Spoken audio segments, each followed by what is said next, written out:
So I mentioned last week that I was going to be in the hospital. What I didn't say was why I was going to be in the hospital. The point of this hospital stay was to confirm a diagnosis of MCAS, which stands for mast cell activation syndrome. I figure most of you watching this probably deal with it yourself and already know pretty well what that is, but just in case you happen to come across my channel and you were recently diagnosed and are just trying to figure things out, or you know someone who deals with this and are trying to better understand them, I wanted to take this time to give you guys sort of a nutshell version of what this is. A mast cell, or a mastocyte, which means mast cell, is a type of white blood cell. If you Google a list of white blood cells, you'll find monocytes, eosinophils, basophils, lymphocytes, and neutrophils. For some reason, mast cells are always left off the list, but they are a less commonly known type of white blood cell. If you were to come into contact with some sort of venom, like a bee sting, an ant or spider bite, a snake, even mosquitoes, or you come down with some sort of viral or bacterial infection, your body's means of combating that threat is deploying these mast cells. The mast cells then release chemical mediators that attack the threat, and then for a healthy person, that's pretty much it. However, if you have a mast cell disorder, then your mast cells react to so many other things that are not actually a threat. For example, heat, cold, sudden change in temperature, stress, pollution, pollen, pet dander, exercise, food, drinks, alcohol, drugs, friction or vibration, like riding in a tram or something, and even sunlight or water. So imagine if you react to all these things, what an impact it would have on your life.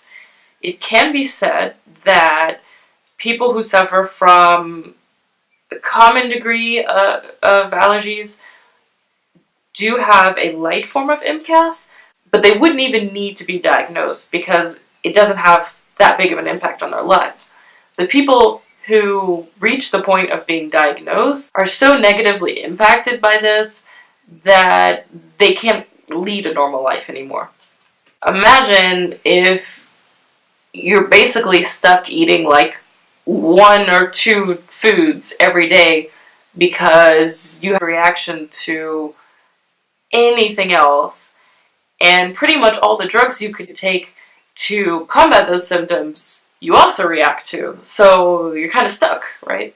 So mast cell disorders can be divided into different subtypes. The most commonly known mast cell disorder, even though it is still a rare disease, is mastocytosis. If you have mastocytosis, that means you either have a mutation of mast cells to many mast cells, or you have them in one or more organ systems where they're not supposed to be. MCAS was basically created as an umbrella term to catch all of the people who were having the same symptoms as mastocytosis patients, but their mast cells weren't mutated and they weren't showing the same markers to be diagnosed properly. For example, one thing you can test for is tryptase in your blood, and with the mastocytosis patient, 70 to 80% of the time your tryptase is going to be elevated.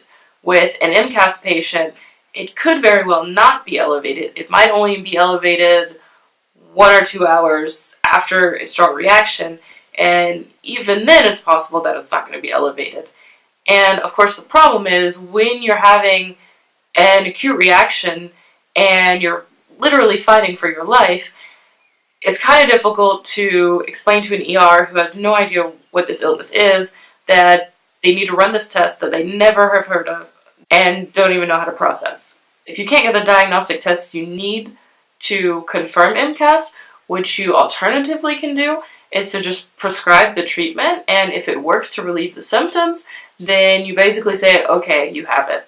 However, that gets complicated because sometimes patients have it, but they have to try several different types of medication before they find one that works. And some people don't really respond to treatment even if they do have it. A lot of doctors that don't have as in-depth knowledge about mast cell disorders will try to tell you that if your tryptase is normal, you can cross that off the list. But that's not necessarily the case. So when the mast cells release these chemical mediators, that's called degranulation. And different mediators create different symptoms. Histamine, for example, can cause flushing, which is when your face turns really red. That's not something I have myself, but I've seen pictures of plenty of other people where their cheeks are really bright red. It can also cause itching or diarrhea. Leukotrienes can cause shortness of breath. Prostaglandins can also cause flushing, even bone pain. Something else I don't have, but I hear it's not fun. Brain fog, cramping. Tryptase can cause osteoporosis and skin lesions. Interleukins cause fatigue, weight loss, enlarged lymph nodes. Heparin can cause osteoporosis and problems with blood clotting or bleeding. So basically, depending on what symptoms you have, you can have a different drug to treat each mediator. Then if you have a really sudden release of mediators, it could send you into anaphylaxis. For a fairly healthy person who occasionally gets anaphylaxis, it will typically affect 2 or more systems. But if you have a mast cell disorder, it could affect only one system. So it can affect your mouth, causing itching or swollen lips and tongue. Your throat could be itchy or tight, or your voice hoarse. If it affects your skin, it causes itchiness, hives, swelling, redness. If it affects your gut, it can cause vomiting, diarrhea, or cramps. Affects your lungs, it causes shortness of breath, wheezing, or coughing. And if it affects your heart, it would cause weak pulse, dizziness, and loss of consciousness. If you have a mast cell disorder, you typically need to do what's called pre-medicating before you have any sort of medical procedure, which is where you receive corticosteroids and antihistamines to make sure that you don't have an anaphylactic reaction to something like sedative. If you have like a peanut allergy, you might have something like an epinephrine autoinjector, which you would use really rarely, only when it's absolutely necessary. However, when you have a mast cell disorder, you could end up having to use EpiPens every single day, multiple times per day, because you're always going into anaphylactic shock. Fortunately, I'm not at that point myself. I did recently go into anaphylactic shock, and I have no idea why, which is definitely something that can happen. But fortunately, I'm not yet to the point where it's happening every single day. In more severe cases, you could be triggered by a nurse using alcohol-based hand sanitizer, somebody's perfume or scented soap.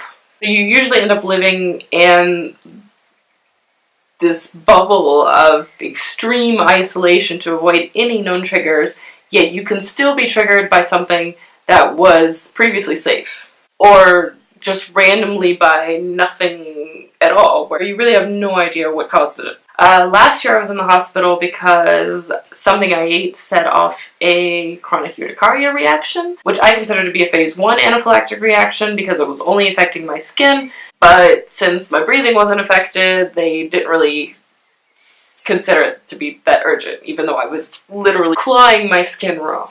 And just for the record, to make sure that I didn't misrepresent anything, I did just double check a lot of what I just said on the website TMS for a Cure.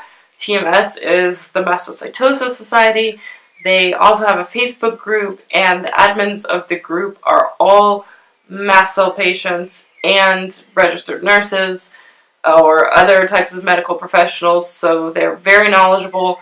They're often available to call in an emergency.